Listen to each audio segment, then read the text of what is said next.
Café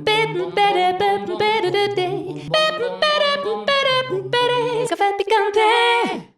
Don Diego Camargo. Don Antonio Morales, qué ¿Cómo le bueno va? verlo fuera del escenario y de los camerinos. Ay, sí, fuera los camerinos. Pues, bienvenido al Café Picante. Muchas gracias, por fin, además de... Usted que ahora está dedicado al deporte.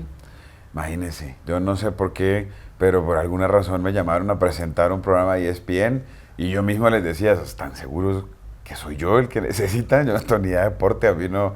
El deporte más popular que practico es la pesca con mosca, entonces no sabía qué aportar pues allá la cosa esa. Y nada, no, me dijeron, no me importa que sepa deportes o no, porque realmente el trabajo suyo es hacer lo que hacen comedia y es un poco señalar lo que no funciona, es que nos riamos y es un magazine, entonces como que nos divertíamos Y mucho. ese es un papel como de un jodedor.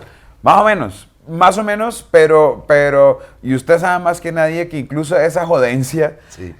porque es la misma que además es tan profesionalmente practica el señor Morales, es una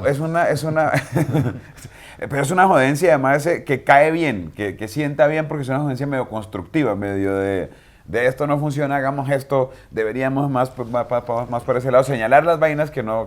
Divertido. Que sí, Divertido. está muy bien, está muy Óigame, yo siempre he querido preguntarle, lo sé a medias, ahora lo vamos a profundizar. Sí, señor. Yo siempre he querido preguntarle cómo un tipo como usted, formado en el periodismo, reportero, redactor, cronista de la prensa escrita fundamentalmente, Sí. de repente resulta siendo un comediante. Usted no estudió nunca esa vaina, usted antes, al mismo tiempo que era periodista, ya era comediante en la cotidianidad, ¿o cómo era la vaina? Más o menos. Es que a mí siempre me gustó, pues, como las cosas del teatro y tal, era esos del grupo de colegio teatro. Claro. Y cuando entré a estudiar en la universidad, yo empecé a estudiar ingeniería de sistemas, mis papás muy preocupados porque yo iba a seguir alguna carrera de esas en las que la gente se pierde y se va a volver cualquier cosa. Entonces me metieron a los Andes para que estudiara sistemas. Craso error. Absolutamente muy mal calculada la jugada porque allá estaba Andrés López, el comediante, empezando su carrera. En esa época no existía el término de stand-up comedy, era cuentería lo que hacíamos, éramos contadores de cuentos. Andrés López, que era una pelota. Que era una pelota De letras, sí, de claro. letras, Sí, sí. sí. Entonces usted ahí en sistemas. Ahí nos conocimos, sí. Él también estudia yo sistemas. que lo conozco, usted no me parece muy sistémico. No, que para digamos. nada, no, ni estructurado, nada. Es un desastre todo lo que hacemos nosotros juntos. Usted sí es sistémico, ¿no? Yo sí soy... No, yo soy el caos, antisistémico, que es otra vaina. pero es muy Bueno, y sistémico, entonces ahí donde se lo fue ven, para el otro... Es el más juicioso. Ay, al fin alguien que lo diga en público. ¿verdad? Esa fama de disco, lo que yo tengo es un tipo... Y entonces opta usted por la comunicación que llaman, que es el periodismo. Y se va pero para- por culpa de la cuentería, además. A ver. Porque la cuentería me cambia a mí el concepto y digo, esto es lo que yo quiero hacer. Y me voy a estudiar comunicación social en la universidad más liberal que pude encontrar, que fue La Sabana. Ahí casi me vuelvo numerario, entro a... Sí, sí. No, mentira. No, pero mire que hacíamos una cosa muy chévere porque había un grupito en particular, un poco medio contestatario entre la universidad, manejábamos un poetario, pendejadas pues de esas, Sí, sí. hacíamos, nos tomábamos había una vía que llevaban, en la que iba un carrito que llevaba los sancochos y los bizcochos de una panadería a otra y la secuestrábamos y éramos... perdón, los bizcochos de la sabana. Los bizcochos de la sabana. Y entonces... Y secuestramos los carros, nos inventamos 2 revistas, una se llamaba Saliva en Ayunas y otra se llamaba El Supositorio Adictivo, entonces... Uy, dos cosas hediondas. dos ¿eh? cosas, y después las juntamos y pudiera una que se llamaba Supositorio en Ayunas, ahí hicimos Ya, eso es casi es una violación. Esa, prácticamente. Óigame, y entonces en el contexto de los estudios de comunicación, ya la cuentería estaba instalada. Ya estaba instalada y yo me estaba haciendo un nombre como cuentero dentro del circuito universitario y nacional, digamos, como que me invitaban a universidades por fuera y empecé a pasar a teatros y ya a mediana o media, llevando la carrera por la mitad, pues la cosa empezó a funcionar. Yo me salía y en la universidad, digamos, me lo subsidiaba, porque como el cuentero de la universidad, entonces me daban unos auxilios y unos pasajes para cuando me invitaban a Cali o a cualquier lugar. Claro. Y así estaba muy tranquilo y muy contento con él. Ahí está, que esos le sacamos al Opus Dei, le sacamos una buena plática. ¿Puedo señalar una cosa contradictoria o por lo menos que me interroga que usted ha dicho? Es que usted me dice, mire, yo me fui a estudiar comunicación y de ahí nació la cuentería. No, O sea, al lo que usted- revés. No. Por la cuentería me fui a estudiar comunicación. Ok, eso quiere decir que la información y la comunicación en Colombia es un puro cuento. ¿Okay? Pero por supuesto. Pero y entonces claro. Claro. Y se graduó de comunicador. Me gradué de comunicador. Antes de eso me enamoré también me gané una beca para ir a estudiar guión de televisión en San Antonio de los Baños, en Cuba. Y me enamoré también de la imagen. Pues. Otra contradicción. Otra contradicción. El Opus Dei de La Sabana y Cuba socialista. Y tenían un convenio para que fuera. Puro posconflicto. Claro, entonces hay un ala comunista, el Opus Dei, de hecho, es un ala radical ¿sí? comunista del Opus Dei. Puede ser. Sí, no, mentiras, no sé, pero debería haber. No me extrañaría que tengan estudiantes reclutados en secreto. Ahora entiendo de dónde viene su buena escritura, un poco de su trabajo como periodista, fundamentalmente en el periódico El Tiempo, y también de una escuela de escritura, ¿no es cierto? Sí. Hay que ver que es que los cuentistas, perdón, los comediantes no solamente se suben allá, escriben unas vainas muy densas y muy complicadas y muy bien joteadas. Muy estructuradas. Muy estructuradas. Pues ¿no? además digo, porque la estructura está definida. Cuando uno empieza a aprender comedia, lo primero que entiende es que hay una estructura que no es una estructura, pues es lo mismo que escribir una novela o que hacer un guión o que hacer un noticiero.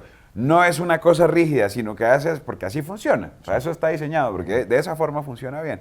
Y la comedia tiene, y ahorita vamos a hablar de eso, si se nos ocurre bien, sí, claro. Tiene una premisa, que es algo que yo voy a mostrar, 3 demostraciones y una punchline, que es la línea humorística, que se puede hacer con actuación, que se llama un act out, o verbalmente, digamos, oralmente, que es la punchline. Pero esa estructura, seguida de un conector, se repite y se repite hasta formar rutinas, que son temas de los que uno habla, las famosas rutinas, y de ahí ya se forman espectáculos. Pues entonces eso es modular, que es lo bueno. Sí. Un espectáculo de stand-up comedy se puede armar. A ver, existía ese territorio tan definido, como usted lo dice, un poco de la stand-up comedy de los Estados Unidos, y cómo ustedes, que eran incipientes comediantes en cuanto que cuenteros, adaptaron la cuentería, que es como tan nuestra, a la comedia. Ahí hay un salto muy chévere, y es que hacia finales ya del 97, digamos a finales del siglo XX, sí. Andrés López se va para Canadá a empezar a estudiar, yo no sé qué estudió, algo, y yo estaba en España porque me fui a estudiar montaje de cine a España también becado, y medio becado. Y allá yo iba a un bar en el que hacían cuentería, yo vivía de ser cuentero en España, y los martes ellos decían monologuistas de humor, que era lo que stand-up comedy de hoy, y los miércoles había cuentería. Y yo un día llegué un martes en vez del miércoles, y vi un tipo allá subirse y dije, esto es lo que yo quiero hacer en la vida, ¿no? Claro, la cuentería siempre me gustó, pero el tema de estar ligado a una historia, de alguna forma te frena porque o haces un cuento completo o no lo haces. Uno no puede contar medio cuento porque no tiene sentido. Tiene un desarrollo, hay una ilusión, hay toda una hilación. Entonces no podía desarmarlo. En cambio, stand-up es súper modulable. Sacas esto, quieres un show de 2 minutos, coges lo que tienes, sacas 2 minutos. Quieres uno de 3 horas, armas más cosas. Entonces me parecía mucho más... Me gustó, Diego, el término español de monologuista, y me hace pensar en una cosa. A diferencia de los actores que están en una dramaturgia y en una interacción, ustedes son una gente solitaria, monologuista. Sí. Y eso, ¿qué significa en la vida profesional y al pararse en una escena? Literalmente lo mismo que pasa en la vida personal. Todos los comediantes tienen alguna disfuncionalidad, por lo menos tienen algún problema de comunicación, tanto que necesitan un escenario para poder decir lo que sienten. Es decir, que es una sobreposición a sus propios problemas, es una terapia esa vaina. Prácticamente termina solucionando, y yo lo tengo clarísimo, para mí la comedia es mi voz, y es una terapia subirme siempre. Y por eso mismo tiene que ser monólogo, porque normalmente es tu discurso, es tu visión del mundo. Un poco la comedia se puede resumir, es la visión del mundo de un comediante. Después de ser digerida, es regurgitada para el público, para que ellos hagan con eso lo que quieran. O se identifican o no, o les hace clic la cabeza de alguna forma. Pero es eso, es un monólogo. Realmente no es un monólogo, es lo más, digamos, la forma obviamente sí parecería ser un monólogo, pero no tiene estructura dramatúrgica. Hay una de pronto sí una posición dramática, pero no hay estructura dramatúrgica, y es en el concepto y con la idea de que es un señor solo en un escenario. Ahora, sin cuarta pared, sino que está hablándole directamente al que está oyendo. es una profesión muy solitaria. Ok. Esa era la pregunta. Esa era. Diego, uno entendería que en la escena quien hace este monólogo, el stand-up o la actitud de comediante, está haciendo su propio papel. Pero yo he visto, y ahora que he tenido la oportunidad de trabajar con usted, que hay veces que el comediante no es el mismo, sino que también es un personaje. Sí. Que tampoco se repite, que a veces cambia. Claro. ¿Cómo es esa jugada? Es decir, esos yoes que están ahí circundando. Esa es chévere, porque nosotros, de hecho, porque no es propiamente un personaje creado, sino que es realmente un lado de la personalidad de uno un poco caricaturizada, ¿no? Un poco llevada al extremo. Sí. Entonces, en comedia, para diferenciarlo del concepto del personaje, le decimos la persona, con doble N, digamos, ¿no? Que entonces uno siempre dice... La persona. Ya. Que es realmente, yo creo que eso debe ser un término gringo, porque lo sacamos de los libros de stand-up gringos. Entonces, siempre hablan de tu persona en escena, ¿qué es eso? ¿Cómo ves el mundo? Entonces... pero hay muchas variables, muchas formas de verlo dependiendo de lo que pasa. Normalmente yo, por ejemplo, la persona mía supongo que es una especie de neurótico que no soporta el mundo y que no es capaz de lidiar con el mundo. Y eso es lo que te muestra la diferencia. Pero en la realidad usted no es así. No, sí, un poco sí. Es que uno lo disimula y sobre todo si consigue un amigo como Antonio, que va a hacer en la vida. Oiga, bueno, pero eso tiene un valor inmenso porque es, a ver, metámonos en Honduras, es como un psicoanálisis múltiple, un autopsicoanálisis de un montón de yoes para ridiculizarse a sí mismo, que es una manera de sanarse. Claro. A ver, digo eso, ¿usted qué? Totalmente. De hecho, es siempre la mayoría de la gente que empieza a probar comedia se retira y no es capaz de lograrla. Porque el único secreto en esto es que no se puede uno tratar de defender. Esto es ser lo más honestos que se pueda en un escenario y decir las cosas reales. Es decir, yo lo más horrible que le puede pasar a un ser humano es la paternidad. Porque es de verdad, además, en el fondo es de verdad, porque uno se vuelve idiota. Antes de tener un bebé, uno vive más o menos feliz. Uno tiene un bebé y se jodió, claro, ya todo el mundo está... Ya no puede haber un niño en la calle pidiendo limosna, le da uno... se cae un avión y dice, menos mal no venía mi niño. Y uno está... siempre la referencia, sí. Sí, eso está... Y así con todas las vainas de la vida. Con todas las vainas de la vida. Entonces, pararse en el escenario, hacer stand-up es... liberarse de cualquier cosa que esté entre el público y tú. Siempre tiene que haber una cosa directa y en serio abrirse las entrañas. Eso lo definía de esa misma manera. Lo definía un comediante de hace mucho tiempo, se llama Bill Hicks, que era uno de mis favoritos y murió de una sobredosis. Entre otras, todos estos son depresivos. Robin Williams se suicidó, son drogadictos, bipolares, alcohólicos. Que se sanan en escena. Exactamente. Oiga, hay otra cosa ahí que es un poco asombrosa, conociendo un poco el mundo de los comediantes, es como esa disyuntiva o esa contradicción también entre el sufrimiento, que implica de todas maneras subirse a una escena y rebelarse, desviscerarse, y la diversión total. Sí. ¿Cómo maneja eso el comediante, tanto en la preparación de la vaina como en la escena? Porque hay algo de dolor y también hay algo de placer en todo, ¿no? Sí, justamente esa contradicción, creo, o esa disyuntiva es como lo que lo mueve a uno. Es esa, ¿sí?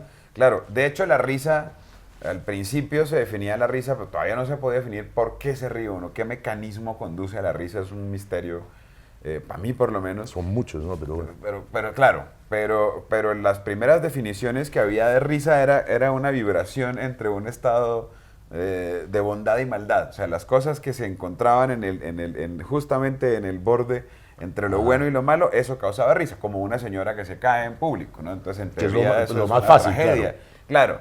Pero también, como le digo, como dicen, pues hay una cantidad de mecanismos que pueden terminar detonando una carcajada, pero justamente ese mezcla esas dos cosas, porque no se mezclan, son dos cosas paralelas, y uno está moviéndose entre una y otra, del dolor, el sufrimiento y el gozo, se vive en un escenario, claro. Además en todos los aspectos, incluso hay veces que no se conecta el público y estás sufriendo y literalmente te duele en el escenario. Cuando la gente no ríe. Cuando la gente no ríe o no se conecta, o incluso a mí me pasa cuando a veces ríen demasiado, que uno dice, pero escúchenme. Estoy claro. Oigan que lo que estoy diciendo también tiene sentido. ¿Y cómo entiende el comediante que frente a una misma propuesta de un gag, de una, ¿cómo lo llaman ustedes? El punch. Sí. Hay un público en una misma sala que se ríe y otro que no. Y al otro día no se ¿Cuál ríe. es ese enigma?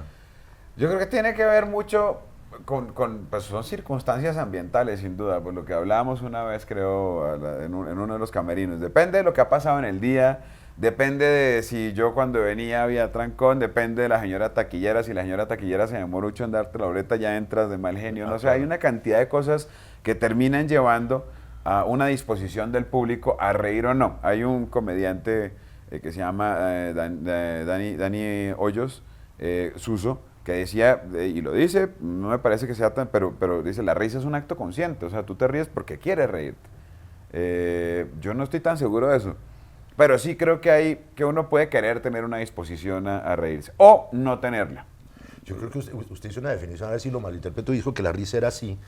Yo vi un electrocardiograma ahí. Algo así, sí, pero sí. Es una vaina del porque corazón. Es una vibración total todo el tiempo y también es una cosa del corazón. El hacer, bueno, de hecho reír acelera el corazón, ¿no? Eso ya sí, está claro. comprobadísimo. Pero además, bueno, el escenario, más no necesariamente bueno, pero sí, la tensión que se maneja en un escenario es muy alta. Alguna vez hicimos el experimento y yo lo hice, me subí al escenario con un contador de pulsaciones y en los primeros 5 minutos se disparan a 180 pulsaciones por minuto. No jodas. Y ahí empieza a bajar, pero se mantiene un promedio de 130, 140 pulsaciones durante todo un espectáculo de 1 hora. ¿Será que eso es lo que llaman en los gimnasios un cardio? Eso es cardio, claro. Cardio. Claro, es ¿Cardio cerca qué? de ese cardio. Cardiorrisa. Óigame, entonces, bueno, se nos enredó un poco la pita, afortunadamente, porque así son las conversaciones. Y usted llega a la redacción de un periódico con esa carga de haber sido cuentero y comediante y tal, cuentista o cuentero. ¿Y qué pasa? ¿Se dedica usted al periodismo mondo y lirondo? ¿Qué cubría? Yo cubría ciencia, tecnología y telecomunicaciones. ¡Qué lindo! Qué lindo, pero por ejemplo, de vez en cuando, a mí me tocó la entrada del tercer operador celular, todo el bollo que se Uy, armó. unas cuando noticias, estaba las eso. verdad. Pero de vez en cuando. De vez en cuando escribía de cine o de música. Siempre, uno siempre, a veces llegaba alguien uno se iba a la redacción de cultura y decía, ves que va a haber tal película, entonces déjame hacer la nota, sí, hazla. O es que mira que viene Metallica, entonces déjame hacer la nota también Metallica, sí, hazla tú. Y lo chévere de ese trabajo, en particular, sobre todo con tecnología, era que viajaba mucho. Entonces siempre había lanzamientos de, qué sé yo, tienes que ir a Finlandia, te van a llevar de Nokia porque van a lanzar una estrategia nueva. Entonces todo el tiempo estaba uno viajando, saliendo, y yo trataba de aprovechar para ver comediantes a donde iba. Lo que posteriormente le sirvió para poder hacer conexiones de patrocinios y de cosas con las empresas para poder hacer Uy, yo soy muy malo con eso, man. Pero usted tiene una agente. Tengo ahí una agentecita ahí que me echa No, una- una agente. así, pero no. también tengo una gente cuando... Nada, necesito una también, gente. eso sí yo lo sé. Usted también tiene. Todo el mundo tiene una agente, su man. gente. Todo el mundo tiene una agente. Óigame, otra cosa, bueno, en el propio trabajo de la comedia hay una inflexión muy fuerte sobre las costumbres, los modos de ser, claro. las regiones. Hay veces que se cae, no es el caso suyo, en humores un poco vacos y pendejos, pero yo veo que Sí, es no el caso pocos de mío. ustedes, no es el suyo, no pocos de ustedes le han metido muy fuertemente un cariz, no digamos que político, pero sí profundamente social, de cosas que ocurren en un país como Colombia. ¿Cómo es ese tránsito para incluir la realidad colectiva y cotidiana dentro de la comedia? Es la base de la comedia. Pero yo he porque- visto unas comedias, perdón, digo, Claro. que es puro caca, pipí, popó, hijo de puta y risa y no más. Esto no. Esa no debería ser. Bueno, pero existe. Claro, existe y igual le va muy bien y eso sí llenan teatros, eso no Sí, les claro. cancelan temporadas. Pero,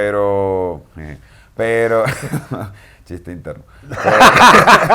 Yo no digo nada. No comes. No comes. No comes, no Y comes. entonces, lo social. Y parte creo que la labor del comediante es señalar lo que no funciona, pues de eso se trata también, Claro. ¿no? Lo que no funciona en uno, lo que no funciona en el otro, lo que no funciona en la sociedad y lo que no funciona en la política, de eso se trata. Y hay cosas en las que, por ejemplo, en el contexto político, lo político trasciende lo político. O sea, hay momentos en los que, por ejemplo, el descalabro de Samuel Moreno y la 26 ya deja de ser un problema político y se vuelve un problema general. Claro. Eso Un es tema. lo que es un tema, exactamente. Yo creo que eso hace la comedia también, cuando no quiere, tiznarse de algo en particular o meterse por algún camino en particular, pues debe señalar eso, lo que no funciona, que ya lo saca del ámbito en particular. Entonces, cuando se habla de lo social, no creo que haya un interés primario por hacer o construir tejido social, ni mucho menos, sino que parte de lo que no funciona es esto, señalar esto que está pasando ahí, y hay que sacarlo, y hay que exorcizarlo de alguna manera. La risa produciría, pues ese es el enigma, conciencia sobre ese tipo de... Sin duda, yo estoy seguro de eso, y de hecho mi carrera se basa en los shows más corporativos, y la risa lo que hace es que rompe la defensa, entonces, y te abre emotivamente. Entonces siempre después de una risa puede haber una conexión emotiva inmediatamente. Claro. Ahora, no de todo se puede uno reír, ¿no? Hay cosas de las que no se puede reír, pero sí debería poder reír uno de eso. Diego, hay otra parte de su vida, es que usted también ha actuado en el contexto no de comediante, sino de actor, es decir, en cosas colectivas, en televisión. A usted eso como que... Digamos, es que no me divierte mucho. Hay cosas que yo normalmente hago solo lo que me divierte. En eso sí soy, en toda mi vida he sido muy cansón. Solo lo que me divierte. A mí me divierte, por ejemplo, dirigir. Eso sí, me divierte mucho y puedo quedarme horas preparando un plano.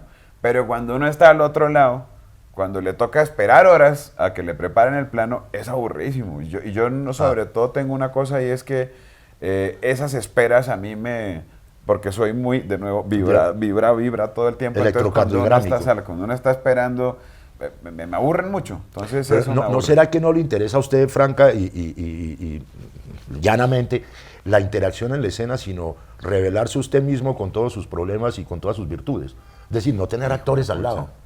Pues no lo había pensado de esa forma. Y sí es probable. No estoy pretendiendo... No, pero mire qué violencia. Ajá. Pero sí puede ser, es muy probable. Además, sí, porque uno es egoísta. Los comediantes somos súper egoístas con el escenario. No nos gusta compartirlo. Bueno, pues hay momentos en los que sí, por supuesto, pero el escenario es mío. Claro. Yo solito, yo aquí es lo que estoy haciendo. Mire que normalmente, cosa de la que pues, afortunadamente no sufro, al final cuando todo el mundo sale a saludar hay una competencia entre muchos, ¿no? ¿Cuál dice más, cuál dice la última palabra? Entonces yo agradezco al público, así, pero yo también. Mateus es el que siempre dice la última palabra, eso ya está escrito prácticamente. Ya está definido desde el principio. Pero sí, claro, lo que pasa es que a mí sí me gusta actuar. Sufro mucho tratando de encontrar eso que dicen los actores, el personaje, y construir un personaje. Sufro mucho porque no tengo ninguna preparación actoral. Bueno, eso es relativo, ¿no? Eso es relativo, ¿no? Pero siempre pienso, si yo me estuviera dirigiendo, ¿qué me diría que hiciera? Entonces así es como la resuelvo normalmente. Entonces pienso de la construcción de personaje desde la visión de uno como director, dirigiéndose uno mismo. Es un juego rarísimo y estúpido, pero funciona. Claro, o sea, me pregunto... Pero es una totalidad. Sí. Oiga, Diego, usted decía pues que evidentemente el humor en este caso señala, produce risa. ¿Qué siente usted de una manera general? ¿Qué es lo más señalable y lo más risible y lo más ridículo, de alguna manera, de la realidad social y política contemporánea en Colombia? Bueno, escoja. Sí, claro, hay tantas cosas. Esa disfuncionalidad de la clase dirigente es que es absolutamente... Es que es apabullante, es indignante. Ahí está. Es que de verdad sí es indignante. A mí me gusta mucho la idea de Indignado Social Club, entre otras. Porque sí era una cosa necesaria, es decir, el solo concepto la mayoría de la comedia nace de eso, la indignación. Además hay 3 preguntas básicas de las que nace la mayoría de la comedia, y es: ¿qué me molesta el mundo? ¿Qué no entiendo del mundo? ¿Y por qué yo no tengo un lugar en el mundo? Y 2 de esas preguntas tienen que ver en general con el contexto social y con la política, además. Casi que las 3. No entiendo esta vaina. Yo no empato ahí, y ese, claro, no sé, debe ser el poder de corrupción del poder, ¿no? Es una cosa, lo que decíamos en la hora, yo sí creo eso, que cuando empiezan en la política se vuelve una droga y crecen y ya no pueden salirse de eso, pues. Siendo el bazuco el Congreso, ¿no? El bazuco es el Congreso, insistimos. El Capitolio es el Bronx de la clase dirigente, y allá están los Saiyajines esos que no salen, Uribe, todos esos son puros Saiyajines. Oiga, ¿qué viene ahorita para usted en la vida profesional? Esperemos que haya gira nacional de Indignados. Sí, bueno, Le tengo mucha comes. fe.